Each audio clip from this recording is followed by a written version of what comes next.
Assalamualaikum warahmatullahi wabarakatuh. Selamat siang.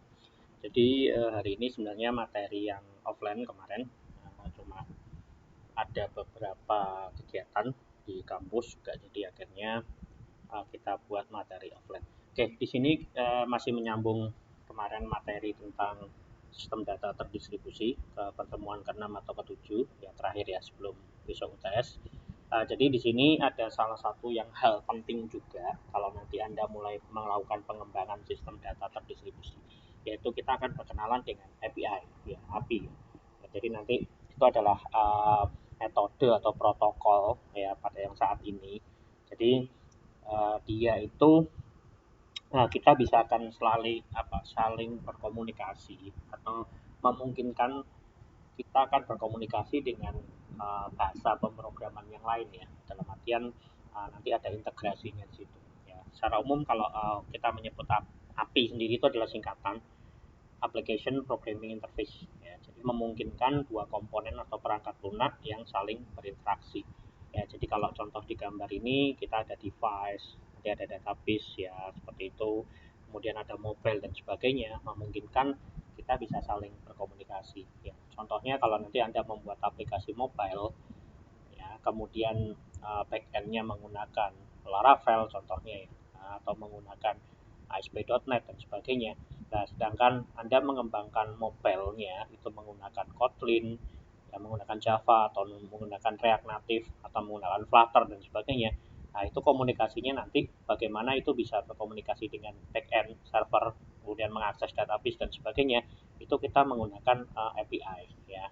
Jadi serangkaian protokol ya yang saat ini kita gunakan. Kemudian API juga adalah program perangkat lunak antarmuka ya, user interface yang ya sebenarnya kok bukan real gini. Kalau API itu dia tidak ada user interface-nya secara langsung. Beda kalau nanti Anda menggunakan web aplikasi dan sebagainya, itu ada user interface-nya. Jadi ada image-nya, ada grafis dan sebagainya. Sedangkan API tidak. Dia nanti plain text dalam bentuk JSON ya. Kalau zaman dulu kita kenal namanya web service menggunakan SWAP, XML. Sekarang memang lebih banyaknya kita menggunakan API ya, menggunakan JSON ya, API-nya menggunakan JSON. Kalau dulu web service SWAP, sekarang application programmer interface ya, lebih tepatnya nanti RESTful ya. Jadi di sini adalah titik masuk utama ke situs web, kemudian ke aplikasi. Jadi setiap di antara API itu nanti kita akan kenal namanya adalah endpoint. Nah, di situ nanti endpoint tersebut yang akan kita akses ya dari pihak ketiga atau nanti Anda sendiri internal ataupun di eksternal. Nah, seperti ini ya. Jadi perangkat lunak antarmuka membantu interaksi antara perangkat atau software lain ya, seperti tampilan UI seperti tadi yang kalau Anda buat aplikasi mobile ataupun aplikasi yang single page menggunakan frameworknya JavaScript gitu, seperti itu full JavaScript, kemudian akses ke backend-nya menggunakan contoh Laravel dan sebagainya. Nah, itu kita menggunakan API. Nah, kemudian bagaimana cara kerjanya? Nah, kalau zaman dulu itu protokolnya adalah simple access protokol ya, yang populer lah pada zaman itu ya, mungkin sekitar 10 atau 15 tahun yang lalu ya. Jadi antara klien server itu bisa bertukar informasi dan sebagainya ya, sama seperti sekarang JSON seperti itu ya, cuma tipenya adalah formatnya adalah XML ya, dia hampir mirip dengan HTML. Memang secara umum memang kurang fleksibel kalau dibandingkan saat ini. Kemudian ada juga model API yang lain, yaitu remote procedure call ya. Jadi klien menjalankan fungsi atau prosedur pada server dan server akan mengirimkan output kepada klien ya, seperti itu. Nah, itu mungkin beda protokol saja ya, dan nanti fungsi-fungsinya juga secara umum sama ya, cuma nanti protokolnya yang mungkin berbeda, formatnya berbeda. Kemudian ada juga WebSocket ya. WebSocket ini mungkin berbeda dengan yang pada umumnya kita tahu ya, menggunakan protokol HTTP akses, HTTP dan sebagainya ya. Kalau yang socket ini memungkinkan antara server dan klien itu di dalam, contohnya di dalam satu room nih. Jadi dia bisa komunikasinya dua arah yang langsung callback. Jadi kalau biasanya dimanfaatkan kalau aplikasi chatting ya seperti itu. Jadi ya, soket itu kayak contohnya adalah aplikasi chatting. Jadi pada saat nanti Anda mengirimkan pesan, nanti langsung pada saat ketika itu juga nanti sistem itu dia langsung bisa merespon. Ya, merespon akan menampilkan pada saat nanti apa namanya start kliennya atau pengguna, ini contoh dua orang ya, penggunanya atau usernya melakukan chatting gitu, kita juga tahu nih posisinya dia sekarang lagi ngetik dan sebagainya lah. Itu adalah salah satu konsep dari WebSocket ya. Ya, jadi kita memang di dalam kayak sebuah room yang sama dan langsung berinteraksi, jadi ada callbacknya ya, langsung terhubung lah. Jadi beda beda dengan model HTTP. Kalau HTTP kan berarti harus kita kirim dulu, tipenya dalam bentuk post ataupun get ataupun yang lain ya, seperti itu. Sedangkan kalau model di WebSocket itu berbeda. Jadi seakan-akan kita langsung berinteraksi secara langsung dua arah lah, lebih tepatnya gitu. Jadi bisa seperti dua arah. Kemudian ada API REST, ini yang populer ya, RESTful atau API REST. Jadi ini adalah API yang paling populer dan fleksibel. Ya, jadi beda dengan soket itu nanti pengaturannya berbeda. Karena protokol soket itu berbeda dengan protokol yang HTTP seperti pada umumnya gitu. Jadi klien nanti mengirimkan permintaan request sebagai data, kemudian server akan melakukan return ya. Ya, jadi hampir sama dengan yang lain-lain sebenarnya. Cuma caranya protokolnya berbeda. Kita menggunakan HTTP seperti itu. Ya, nanti ada post get. Kalau post itu biasanya dia tidak diparsing di URL ya, langsung dikirim gitu. Sedangkan kalau get dia diparsing di URL. Jadi kita bisa tahu. Makanya nanti kalau yang berhubungan dengan data-data yang kredensial, data-data yang penting, ya itu memang kayak user sama password itu jangan menggunakan get. Ya, kita menggunakan post seperti itu. Jadi memang secara umum tidak bisa langsung terlihat ya, seperti itu. Kemudian ini REST API ya. REST kepanjangan dari Representational State Transfer. Ya, jadi REST itu adalah mendefinisikan fungsi-fungsi seperti get, put, delete ya, dan lainnya ya, atau update ya. Ya, ini dapat digunakan klien untuk mengakses data server. Klien dan server saling bertukar data dengan menggunakan HTTP. Seperti ini ya, di HTTP. Ya, jadi kalau yang tadi tidak menggunakan protokol HTTP, socket ya, WebSocket sendiri, sedangkan ini menggunakan HTTP. Fitur utama API REST adalah sifatnya yang stateless. Ya, bersifat stateless berarti uh, server tidak menyimpan data klien di antara permintaan. Ya, permintaan klien ke server mirip dengan URL yang Anda ketik ya pada halaman URL. Jadi kalau Anda mengunjungi sebuah situs web dan sebagainya, itu nanti akan keluar seperti itu ya. Cuma bedanya kalau Anda mengetikkan sebuah halaman web, itu nanti yang tampil web. Nanti ada grafisnya, ada animasinya, ada informasi-informasi yang menarik ya. Nanti di situ kan di render jadi HTML dan CSS. Sedangkan di RESTful atau API ini tidak, dia plain text. Dia bentuknya adalah JSON format ya, seperti itu. Nah, kemudian ada juga web API. Ya, web API kalau dibandingkan dengan RESTful ya, dia layanannya lebih banyak ya. Sama-sama API, tapi dia layanannya jauh lebih banyak. Ya, biasanya itu kalau nanti yang kita sering gunakan contoh web API itu kalau umpamanya Google itu contoh aja ya. Google itu menggunakan Google Map. Google Map itu kita memungkinkan untuk menampilkan fungsi dari petanya dia, layarnya dia, seperti itu. Dia punya layar peta, kemudian kita tinggal looping saja atau binding data-data longitude, latitude ya, koordinatnya. Kemudian dia bisa menampilkan tuh dalam bentuk titik lah atau apapun ya. Itu layanan web API ya. Jadi kalau yang API RESTful pada umumnya itu biasanya memang lebih sederhana ya, tapi kalau API yang web API khusus itu biasanya layanannya jauh lebih luas ya. Sama-sama API ya, seperti itu.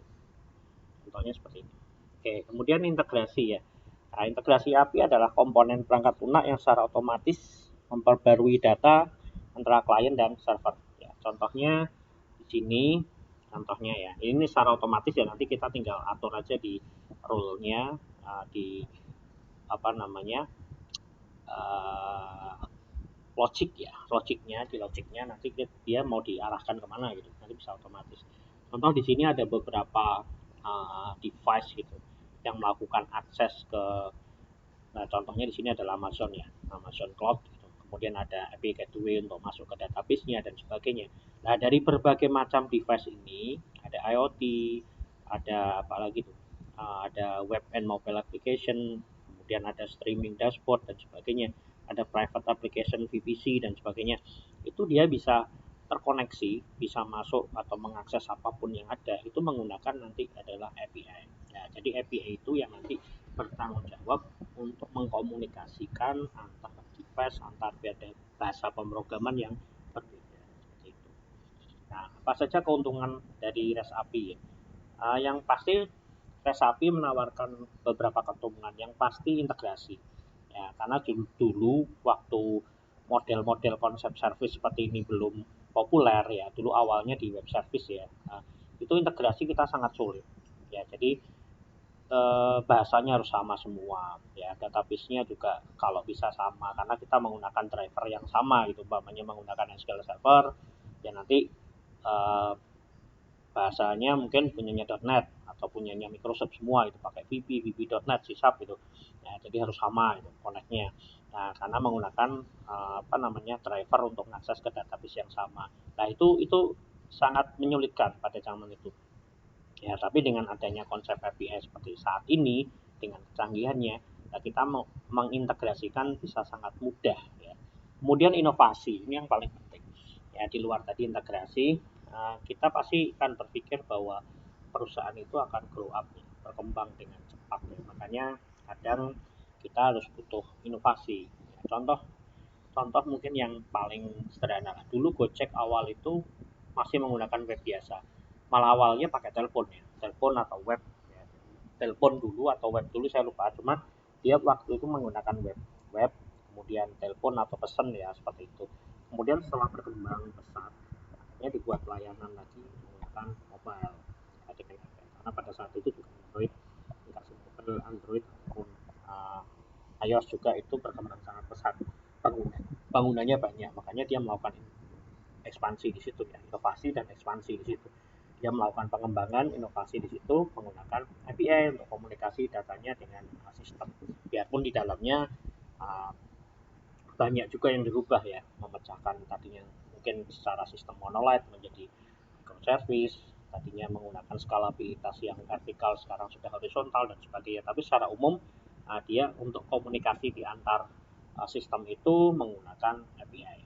Kemudian ekspansi tadi ya, seperti tadi contohnya, ya, tadinya uh, apa namanya, yang tadinya hanya web aja, kemudian mobile ya. Kemudian Anda bisa menjual contoh kayak Instagram atau layanan Instagram atau Google ataupun apalagi Facebook dan sebagainya. Mereka juga menggunakan API yang bisa di apa, di expand, kadang dijual juga ya. Contoh Google itu dia melakukan pemetaan yang sangat luar biasa ya di seluruh dunia, kemudian dia menjual layanan tersebut ya dalam bentuk API ya, Google Map-nya lah dan sebagainya, belum big datanya dan sebagainya. Nah, itu contoh salah satunya ya. Ataupun nanti yang paling sederhana, uh, ya bukan sederhana, maksudnya gini, di lokal aja umpamanya BPJS gitulah. BPJS itu juga nanti melakukan ekspansi ya, bagaimana ini kita bisa mencakup seluruh layanan yang ada, bisa diintegrasikan layanan khusus ya, layanan khusus yang di BPJS itu diintegrasikan ke rumah sakit gitu, karena kan banyak pasien itu langsung ke rumah sakit atau klinik dan sebagainya. Nah, itu dia melakukan ekspansi di situ menggunakan API. Jadi nanti si pengguna atau pasien itu nanti ada entah dalam membership dalam bentuk kartu lah dan sebagainya, dia harus diinputkan itu. Jadi nanti waktu ada klaim dan sebagainya itu mudah, tidak perlu harus klaim manual itu. Nanti secara sistem di sistemnya yang ada di contoh SIM RS-nya rumah sakit gitu atau klinik dan sebagainya, itu melakukan integrasi juga sangat mudah ya, contohnya seperti itu. Jadi nanti dia tinggal ketik aja umpamanya nomor induk kependudukannya itu atau nomor induk atau nomor BPJS-nya dan sebagainya, nanti akan tahu nih, oh sekarang habisnya berapa klaimnya berapa dan sebagainya. Jadi nanti BPJS bisa langsung melakukan pembayaran sesuai dengan klaimnya rumah sakit tersebut. Nah itu contoh-contohnya ya. Dan itu memungkinkan jika kita menggunakan API. Kalau Anda tidak menggunakan API lah itu sudah sangat tidak mungkin ya kondisi dengan saat ini ya minimal, kecuali nanti ada model protokol yang lainnya seperti itu. Ya kemudian kemudahan dan pemeliharaan ini juga relatif ya sebenarnya kalau untuk kemudahan ya, tapi pada umumnya dibandingkan apa namanya. Jadi gini, kalau umpamanya nanti terutama nanti kalau aplikasi Anda memang benar-benar pecah-pecah ya. Jadi saat ada perubahan internal dan sebagainya,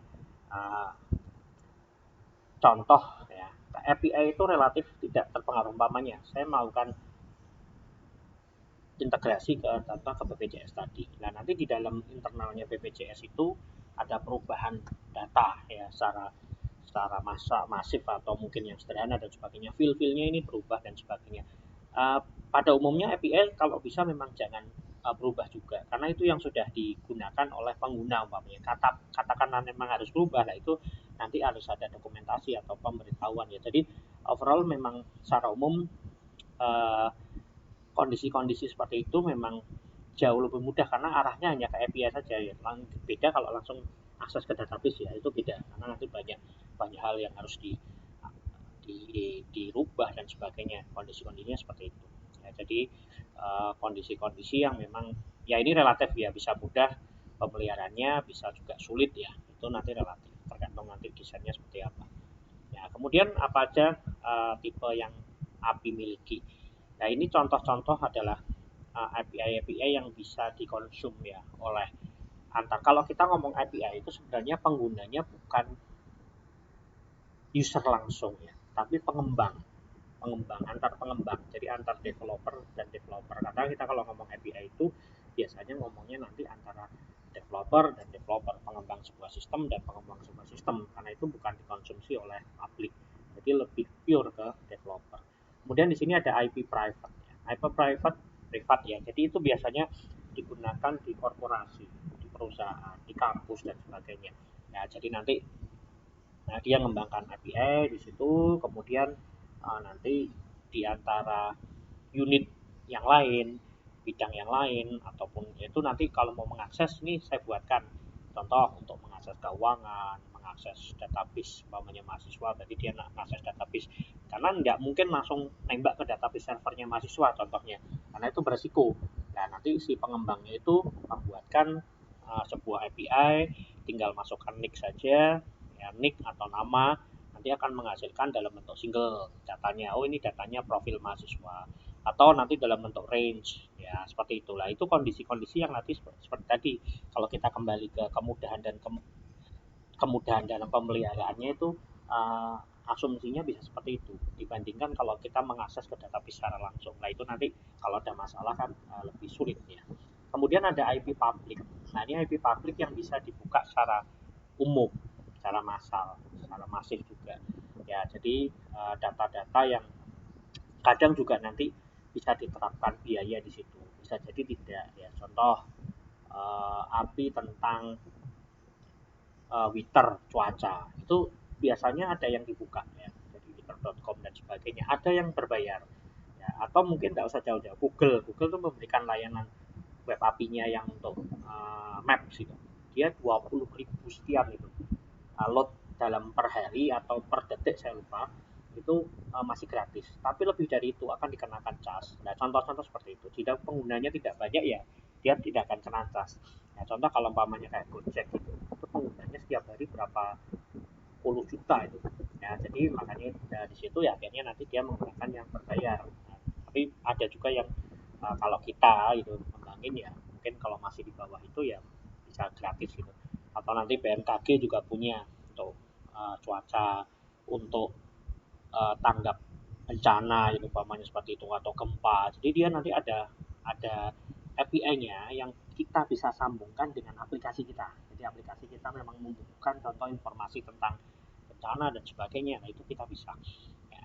Atau nanti punya selain BMKG mungkin di bursa efek gitu, kita bisa tahu loh fluktuatif dari masing-masing saham. Nah, itu bisa jadi. Ya. Kemudian ada IP partner. Nah, ini biasanya resmi nih antara bisnis ke bisnis, ke organisasi ke organisasi, ke pemerintahan. Dulu eh, beberapa proyek yang telah saya kembangkan dulu, contoh di dinas sosial di Kota Semarang dulu itu melakukan koneksi, ya koneksi interoperabilitasnya ke Dispenduk Capil.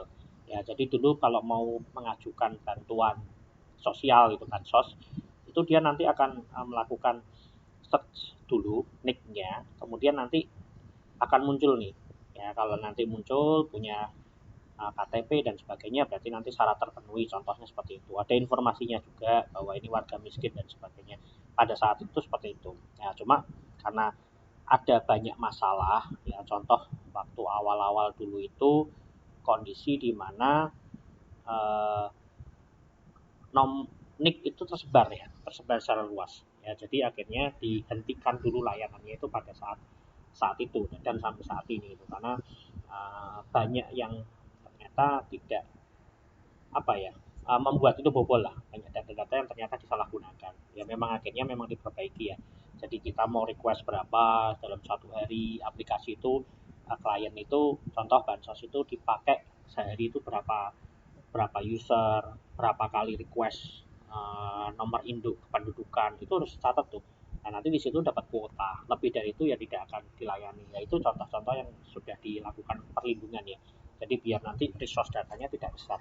Karena pada saat itu dipublik ya, itu berarti seluruh orang atau seluruh dunia bisa mengakses server kita gitu. Biarpun hanya dari sisi level API ya. Karena dari situ kan nanti akan membuat beban atau resource-nya jadi besar juga gitu dari sisi infrastruktur yang ada, yang diakses ya, dikonsumsi oleh publik. Partner juga seperti itu. Ya, kita kerjasama dengan bank dan sebagainya. Ya, oke, sebentar ya. Ini sudah saya record atau belum? Takutnya belum ke record. Oke, sudah ke record ya. Oke, lanjut. Nah, contoh partner. Anda mengembangkan aplikasi untuk pembayaran. Ya, Anda mengembangkan untuk pembayaran Mitran. Ya, kita bisa menggunakan contoh aplikasi dari Mitran gitu. Umpamanya nanti Anda punya toko online, mengembangkan aplikasi toko online dan sebagainya, bagaimana si klien itu bisa melakukan pembayaran secara langsung menggunakan transfer bank ataupun apapun gitu kan. Nah, kita di sistem kita mungkin nggak bisa kerjasama dengan seluruh bank gitu.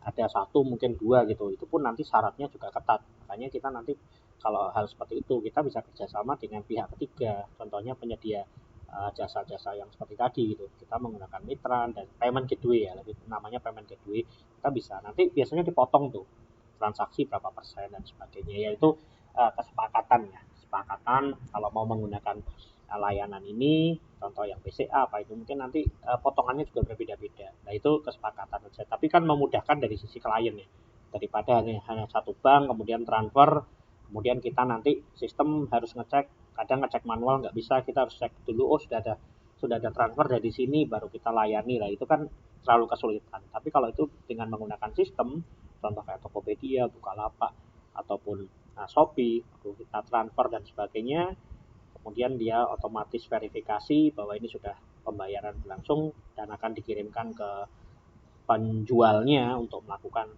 tindak lanjut selanjutnya. Nah, itu kan contoh yang lebih otomatis ya. Dan itu semua menggunakan API. Yaitu biasanya nanti menggunakan partner ya, seperti tadi. Ada juga yang model komposit. Nah, ini dia kita bisa menggabungkan antara beberapa API dan API yang sifatnya kompleks untuk nanti dilakukan hal apalah seperti itu. Jadi untuk tujuan yang apa seperti itu. Nah, kemudian ini apa itu endpoint ya. Dari API itu kita akan mengenal apa namanya endpoint. Endpoint itu sebenarnya adalah fungsi-fungsi yang ada di API. Ya, jadi kalau umpamanya nanti contoh tadi yang sederhana, API di kampus gitu. Oh, di situ nanti ada cek mahasiswa gitu. Atau cek mahasiswa kemudian pembayaran. Berarti endpointnya tuh nanti ada cek mahasiswa. Di situ parameternya apa? Nah, parameternya nanti nick contoh. Nah, kita akan masukkan nick. Ya, jadi di situ ada endpoint. Dan setiap endpoint itu kita bisa berikan keamanan, security-nya. Ya, nanti keamanannya biar tidak semua bisa diakses. Bisa menggunakan token, bisa menggunakan APK dan sebagainya. Nah, itu nanti tergantung dari kebutuhan si pengembang melakukan perlindungan dari tiap endpoint tersebut. Ya, contohnya seperti itu. Ya, performanya juga ini kita nanti akan selalu tes bagaimana performanya ini. Karena kalau performanya tinggi, ya pada saat Anda pengembangan sistem yang request banyak, nanti contoh 1000 request bareng gitu. Kemudian sistemmu tidak bisa melayani satu-satu. Nanti yang 1000 masuk lagi berikutnya itu akan terantrikan dengan sangat lama. Bisa-bisa nanti 504 apa itu request timeout ya. Jadi kondisi-kondisi seperti itu nah nanti menyebabkan kinerjanya jadi tidak baik. Nah kondisi-kondisi itu memang nanti ada banyak hal yang harus dilakukan. Ya tidak hanya dari sisi API-nya tapi dari infrastruktur jaringan, dari desain dari sistemnya dan sebagainya. Nah itu memang nanti arahnya seperti yang disebutkan keamanan dan performa. Nah ini cara mengamankan ya kita bisa menggunakan token. Jadi token nanti modelnya token kayak hash itu ya kemudian atau kita menggunakan APK ya sebenarnya hampir sama secara umum hampir sama ya jadi itu adalah kondisi-kondisi yang mana autentikasi si pengguna kalau Anda menggunakan web ya kalau Anda menggunakan web itu kan kita ada user sama password login username password itu kan jelas waktu username nah, sedangkan token itu waktu Anda akses ke API itu tidak ada halaman seperti itu. Ya, makanya nanti token atau apa APK itu yang penting. Jadi itu nanti akan selalu di selalu dibawa ya pada saat nanti Anda mengakses di endpoint tersebut ya. Mau post maupun get itu selalu biasanya sih paling aman sih post ya. Nanti dalam bentuk post itu selalu akan dilampirkan ya token-token tersebut. Oke, nah nanti kalau build API itu kita harus awal ya. Kita rencanakan nih, ini kalau Anda mau membuat sebuah API apa saja ya nanti yang harus dilakukan ya. Spesifikasinya nanti, terutama nanti Open API itu yang paling penting ya. Itu penting. Kemudian Anda harus buat prototype juga ya menggunakan prototype diuji jangan sampai tadi bottleneck tadi sampai nanti ternyata kondisinya tidak terlalu bagus ya. Nah itu berhubungan juga dengan melakukan uji API nanti ya kita harus cari celah jangan sampai API itu malah nanti menimbulkan celah baru gitu ya yang nanti bisa dimanfaatkan oleh kejahatan cyber gitu serangan cyber dan sebagainya dan yang paling penting juga adalah mendokumentasikan ya API itu harus dokumentasikan karena itu banyak sekali nanti endpoint-endpointnya ya ada endpoint ini kemudian ada keamanan ini dan sebagainya itu banyak sekali jadi bagaimana nanti pengguna itu bisa tahu caranya menggunakan aksesnya filenya apa aja kita harus mendokumentasikan nah yang poin 5 ini itu relatif ya maksudnya gini bukan relatif itu boleh boleh iya boleh tidak kecuali kalau publik ya kalau Anda publik lah itu mungkin wajib bisa jadi dilakukan itu tapi kalau untuk yang private untuk yang partner bisnis to bisnis tadi itu nggak perlu gitu kita nggak perlu memasarkan ya kalau mungkin Anda punya data gede Anda punya data big data selama ini punya data besar atau punya data saham yang tahu-tahu Anda punya dapatlah data itu data saham Anda punya akses langsung ke apa apa bursa saham gitu IHSG atau bursa saham di Indonesia apa saya lupa jadi kita punya akses nah di situ atau dari bursa sahamnya sendiri bursa saham bursa efek bursa efek Jakarta umpamanya itu atau bursa efek Indonesia itu dia melakukan penjualan API-nya nah, nanti Anda bisa langganan nih bisa langganan di situ oh langganan berapa dolar berapa puluh dolar berapa ratus dolar setiap hari akan mendapatkan secara langsung dalam dengan bentuk API semua data-data yang ada saham-saham sekarang fluktuatif fluktuatif naik turun semua saham-saham yang ada nah di situ Anda bisa menampilkan di aplikasi Anda. Contoh Anda broker membuat aplikasi gitu kan, broker itu. Nah, nanti di situ ada informasi secara langsung real life gitu. Saham-saham sekarang berapa gitu, peningkatannya, turunnya dan sebagainya lah. Itu kita bisa bisa beli itu, bisa langganan langsung ke bursa efek contohnya seperti itu. Nah, itu contohnya yang tadi memasarkan API. Ya, secara umum seperti itu. Nah ini pengujian penting ya. Jadi kita harus melakukan beberapa tes. Ya nanti di pengujian ini biasanya si pengembang itu menggunakan tool ya yang paling tool yang langsung ya. Contohnya yang paling populer adalah Postman. Ya, itu Postman yang kita bisa gunakan. Karena kalau Anda langsung akses ke browser, iya kalau itu tipenya GET. Kalau itu tipenya POST, itu tidak bisa. Kalau GET nanti dia ternyata menggunakan token pun ya tidak bisa. Jadi kita harus menggunakan Postman. Ya, contoh salah satunya adalah Postman. Kita nanti bisa tinggal cari apa itu Postman ya. Jadi Postman itu contohnya Postman. Nah ini, jadi dia apa namanya? Is API platform for building using APIs. Ya, jadi di sini kita bisa menggunakan ini untuk menguji atau membuat atau membangun sebuah API. Ya, jadi nanti di sini ada get atau post, ada key-nya. Nah, ini nanti hasilnya, outputnya dalam tipe JSON kita bisa langsung lihat secara langsung. Oh, tipe-tipenya ini dan sebagainya. Nah, ini nanti bisa di-download ya. Ini gratis ya. Jadi kita bisa gunakan. Ada yang berbayar, ada yang enggak juga. Ya, jadi nanti kita bisa gunakan. Nah, nanti Anda bisa explore ini API mana caranya untuk menggunakan dan sebagainya. Ini banyak juga. Ya, ini banyak nih. E-commerce, e-signature, travel. Ini API yang mungkin bisa jadi gratis dan mungkin bisa jadi berbayar. Ya, kita bisa gunakan banyak API di sini yang ada. Ya, ada eBay, ada Walmart, ada Salesforce dan sebagainya. Ya, contohnya seperti itu. Kemudian tadi pengujian penting ya. Jadi seperti itu. Ya kembali lagi ya, kalau pengujian itu sangat penting dari sisi keamanan, uji unit dan sebagainya. Nah, kemudian cara mendokumentasikan API itu ada banyak ya.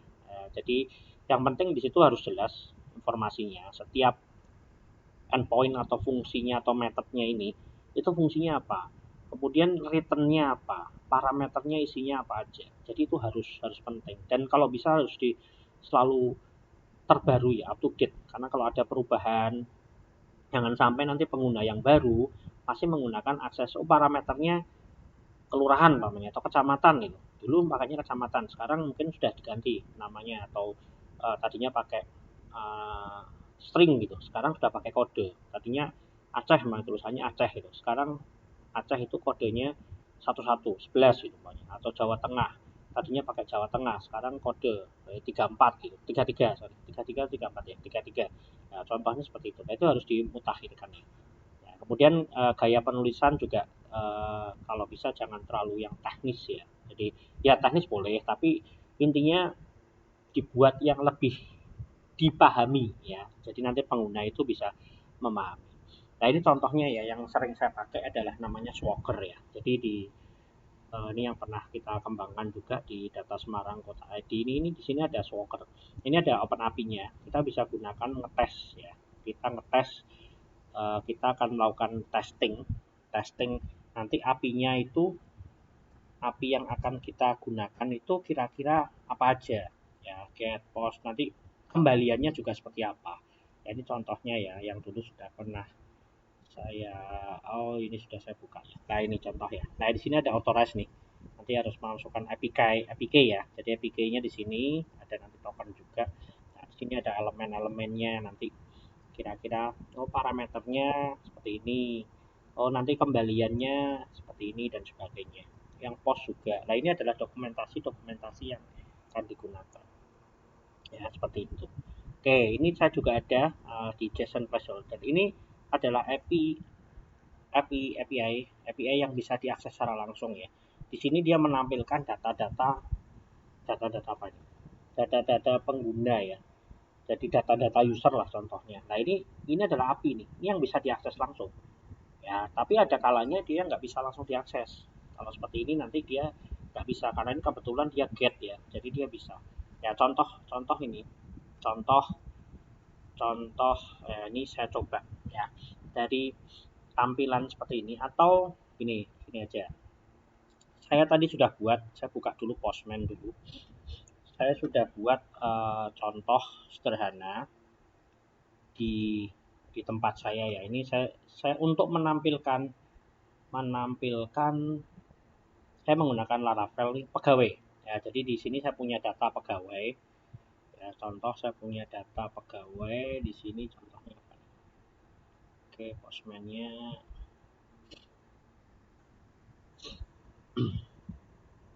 Nah, di sini saya punya API test ya, contoh jadi. Nah, ini saya punya menampilkan data pegawai.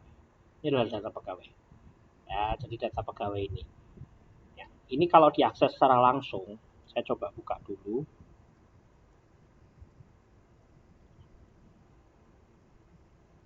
API test, oke.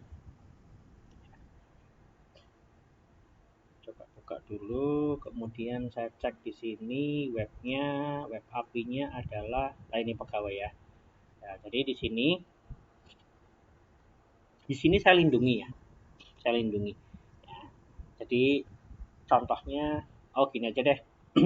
Ini saya lihatkan dulu, saya akan menampilkan ini ya. Ini menampilkan, ini kan masih kurang menarik ya kalau dilihat. Oke, saya akan buat dulu tampilannya. Contohnya ini biar nanti Anda bisa lihat. Ini saya nggak tahu dia ngembanginnya pakai apa di dalamnya untuk mengeluarkan data ini. Bisa jadi mau pakai Java, mau pakai PHP, mau pakai apapun ya. Yang penting dia dalam bentuk tipe JSON. Ya, data JSON yang sudah ada. Kemudian saya di sini backend-nya contoh menggunakan Laravel. Nah, dari Laravel ini saya akan melakukan pembuatan menampilkan data yang ada di JSON. Tadi kan tadi dia bisa berkomunikasi ya antar aplikasi yang berbeda bahasanya dan sebagainya. Ya, contoh di sini saya buat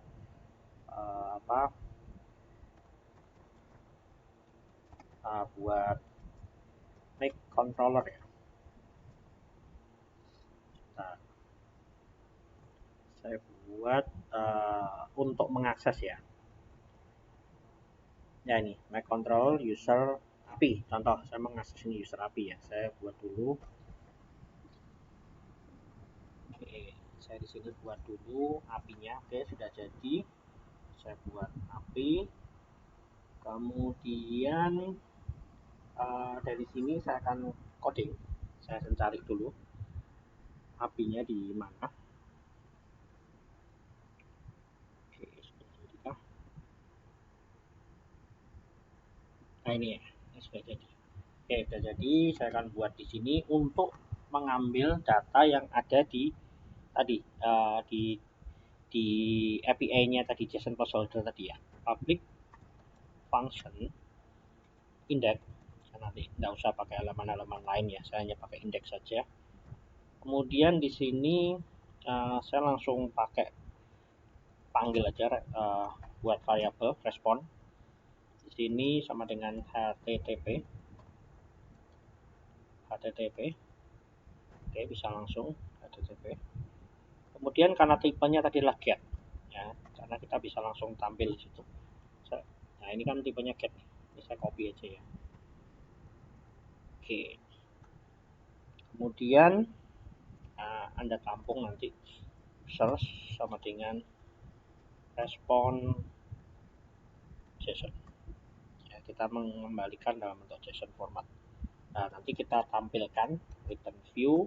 Ya, ini kalau Anda menggunakan yang selain Laravel ya beda ya. Cuma secara umum sama. Intinya saya hanya mengambil stateless tadi kan itu tidak saya simpan di database ya. Jadi statelessnya maksudnya saya tidak simpan database tapi saya bisa tampilkan. Oke, saya tampilkan di sini respon benar ya, respon JSON alamatnya sudah. Kemudian saya buat elemen baru di view saja. Di view user, oke, saya buat folder dulu satu users. Kemudian di dalamnya user saya tambahkan satu index.lead.php. Oke. Kemudian saya HTML5. Ya, oke, di sini saya kasih nama user. Menampilkan user. Ya, jadi seperti ini. Kemudian Anda buat di sini contoh div. Kita pakai CSS saja ya. Link style sheet ya. HRF tadi saya sudah ambil sebenarnya ini Oh, ini bootstrap. Nah, kita ambil bootstrap aja deh. Oke, harusnya bisa sih.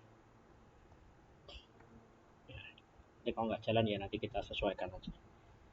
Kelasnya sama dengan container. Gini aja biar cepat. Div container md4. Kita 5 aja deh. Kemudian H1 MB4. Ya, di sini data user. Kemudian kamu buat tabel.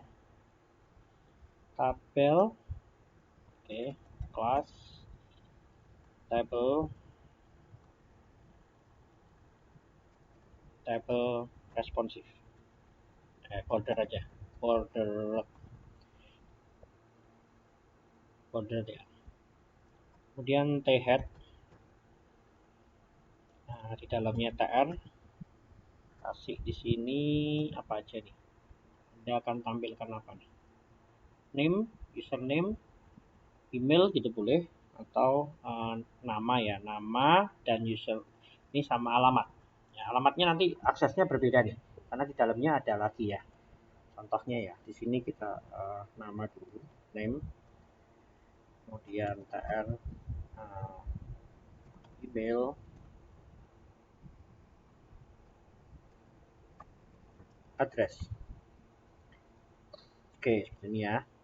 Head, kemudian body. Nah, di sini kita akan ambil data ini user. Nah, kita menggunakan karena di Laravel kita bisa menggunakan for each seperti ini. Ya, for each seperti ini. Users as user. Kemudian Anda looping nanti tr. Ya, kemudian td. Nah, di sini ambilnya seperti ini ya. User. Kemudian name. Rename ya. Seperti ini.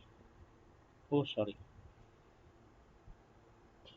Nah, ini untuk mengambil name. Ini name-nya nih. Kemudian Anda email sesuai yang di atas ya, email. Kemudian khusus address itu berbeda. Ya, address berarti kita ambil addressnya dulu. Addressnya ini ya.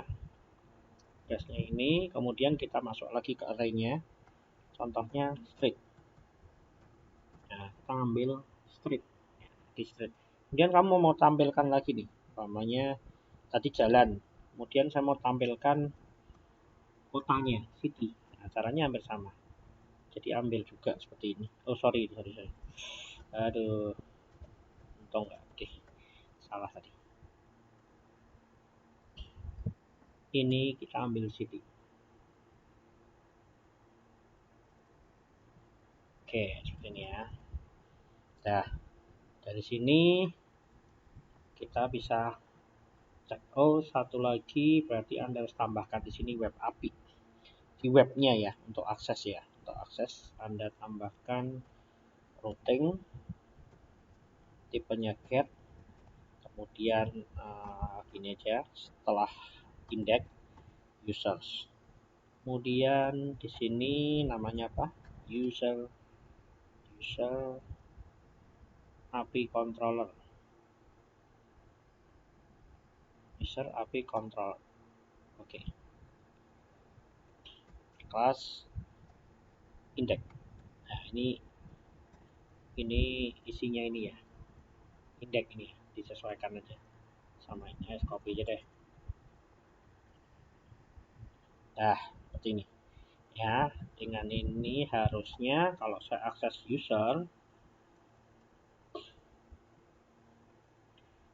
user di sini mana tadi? Oke. /users. Nah, oke. Muncul ya. Jadi ini muncul. Ini tadi tampang dari ini nih. Nah, ini tampang dari sini nih. Nah, jadi dari sini kita ambil di sini. Ini ada database-nya enggak ada. Oh, ini ada nama email address apa ini? Apa itu tadi? Nama email address. Menampilkan head tuh. Sudah kok. Head body. Oh alah. Benar. Tabel headnya sudah. Body for each tr td. Oke, sudah semua. Kenapa muncul body table? Kalau muncul ini nama email. Oh, ini nama email address. Ini harus, alah ya Allah, ini aja deh.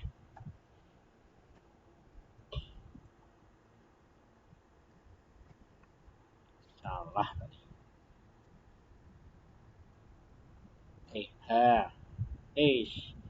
TH. Nah, ini dong. Oke, ya sudah ya. Nah, ini kita menampilkan. Nah, kemudian saya punya juga contohnya di sini. Ini tadi saya punya buat API juga. Ya, buat API juga. Nih, pegawai. Ya, kita ambil pegawai. Nah, ini kalau saya akses pegawai gini, berarti kan dalamnya. Ini nggak akan mau. Contoh di sini saya punya. Karena dia di dalamnya API ya. API.pegawai. Ya, kalau umpamanya berhasil itu munculnya seperti ini. Nah, intinya dia munculkan data ya, seperti ini. Ini kalau saya seperti ini, ini kan error. Nah, bukan error ya, nanti bisa jadi error, bisa nggak, tergantung kita setting ya. Tapi kalau saya pindahkan di sini, saya pindahkan dia di sini, contohnya, dia tidak ada autentikasi, dia bisa nih. Oh, nggak bisa, sorry. Sebentar. Pegawai controllernya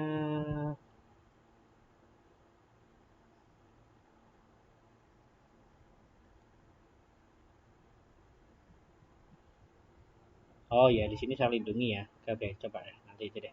Ini saya lindungi, saya pakai tesnya, saya lindungi. Indeksnya itu dilindungi nggak ya? Oh, sorry. Kadang gini nih, sebentar, saya tahu ini yang masalah kadang. Saya harus lakukan PHP optimize. Karena kalau ada perubahan routing itu kadang seperti ini. Ini pegawai ya. Nah, ini muncul ya. Ini pegawai nih. Ini database saya nih. Ini yang ada di database. Di database saya ini. Nah, ini kalau dia tidak dilindungi pakai token. Tapi kalau Anda dilindungi menggunakan token seperti tadi, ini berarti saya masukkan di dalam middleware ini apa namanya yang saya pakai autentikasinya saya pakai Sanctum. Nah, di sini nanti ya ini nanti errornya bisa di set ya, maksudnya di set ini. Tapi intinya dia tidak bisa akses secara langsung. Nah, ini saya coba bikin lagi, optimize lagi. Dia tidak bisa diakses secara langsung. Ya, karena tadi sudah dilindungi ya. Ini nanti errornya bisa kita setting ya, mungkin tidak ada akses dan sebagainya. Nah, caranya bagaimana? Caranya kita bisa menggunakan Postman ya, untuk melakukan pengambilan data. Tadi kan alamatnya ini alamat contohnya ya. Ini API test lokal API, API dan sebagainya. Nah, karena dia dimasukkan dilindungi ya. Dilindungi karena tadi dalam, saya harus membutuhkan token ini. Nah, token ini yang akan saya lampirkan di otorisasi. Nah, kemudian nanti kalau ini saya eksekusi, dia bisa. Nah, ini hasilnya. Ya, jadi ini hasilnya yang akan nanti Anda pakai. Nah, kemudian saya buat juga di sini register. Nah, ini nanti kalau banyak ada kerjasama dan sebagainya, berarti kita harus buatkan tokennya nih, nah, kayak gitu. Di sini ini yang kalau di apa namanya di aplikasinya itu dilindungi, apa tidak dilindungi. Jadi dia di luar ya. Seperti tadi kalau ini saya pindah. Nah, ini ada register. Ya, lah di sini nanti butuh sebuah dokumentasi tadi kalau lanjutannya. Ya, jadi harus ada dokumentasinya, biar nanti orang itu kalau mau melakukan pendaftaran, entah dia buat aplikasi dan sebagainya atau menggunakan Postman, tahu tuh isinya apa aja gitu. Ya, karena kebetulan saya di sini yang buat ya dokumentasinya. Ya, jadi saya bisa tahu. Tapi kalau nanti Anda mau menggunakan, nah ini seperti ini. Oh, kalau pos tuh yang dikirim apa aja. Nah, nanti di sini ada oh yang dikirim ini dan sebagainya. Parameternya apa itu. Nanti kita coba. Parameternya apa dan sebagainya itu tahu ya. Karena di sini kebetulan saya yang buat, saya tahu kalau saya lihat di kodenya untuk out ini register. Oh, itu yang dimasukkan adalah name, email dan password. Nah, berarti saya coba di Postman juga sama, name, email dan password. Saya contoh namanya adalah Dinda. Di sini Dinda juga. Nah, Dinda. Passwordnya ini ya. Contoh, saya akan melakukan registrasi. Oke, nah di sini Dinda sudah punya token. Nah, ini token yang akan digunakan si Dinda nanti untuk melakukan mengakses endpoint yang ada. Ini contoh endpointnya. Ya, jadi endpointnya tipenya get. Saya coba melakukan get menggunakan tokennya Dinda. Nah, di sini tokennya saya lampirkan punya Dinda tadi. Kemudian ini, saya lakukan ini, dia bisa. Nah, coba ini saya ganti aja nih. Tokennya belakangnya 19C-nya saya ganti. Nah, nggak usah saya hapus ini. Bisa nggak ini? Nah, nggak mau. Dia error. Ya, jadi token itu sangat penting. Nah, jadi ini juga kita bisa setting expirednya kapan. Kapan expired. Ya, jadi ini seperti ini ya. Ini salah satunya. Nah, nanti data yang ini nanti mau diambil pengguna lain, Anda menggunakan aplikasi mobile dan sebagainya. Bisa. Nanti aplikasi mobile tadi sudah dapat token seperti ini, nanti Anda tinggal akses ini tipenya mau get mau post ya, nanti tinggal Anda setting ya, tinggal Anda buat nanti di tempatmu. Nah, nanti Anda akses. Setelah itu bisa mendapatkan datanya. Oke, kurang lebih seperti itu ya. Tadi di sini saya sudah bisa membaca data yang ada di JSON placeholder ini, saya masukkan ke dalam uh, tampilan saya. Ya, user di sini, user. Nah, yang di sini bisa menampilkan. Kemudian saya melindungi token yang kita produksi biar bisa diakses, tidak bisa langsung diakses, tapi menggunakan token. Nah, uji cobanya bagaimana? Dan nanti yang akan Anda berikan tokennya biasanya menggunakan Postman. Ya, atau langsung buat aplikasi bisa. Cuma kan daripada buat aplikasi dulu, kita bisa prototipe nih, kita bisa melakukan tes uji coba. Oh, hasilnya seperti ini. Hasil ini nanti kita akan tampilkan ya seperti tadi. Oke, mungkin itu aja yang bisa saya sampaikan. Semoga paham ya untuk mata kuliah hari ini. Ini adalah pertemuan ke-6 atau ke-7. Jadi untuk materi sistem data terdistribusi. Oke, selamat siang. Assalamualaikum warahmatullahi wabarakatuh.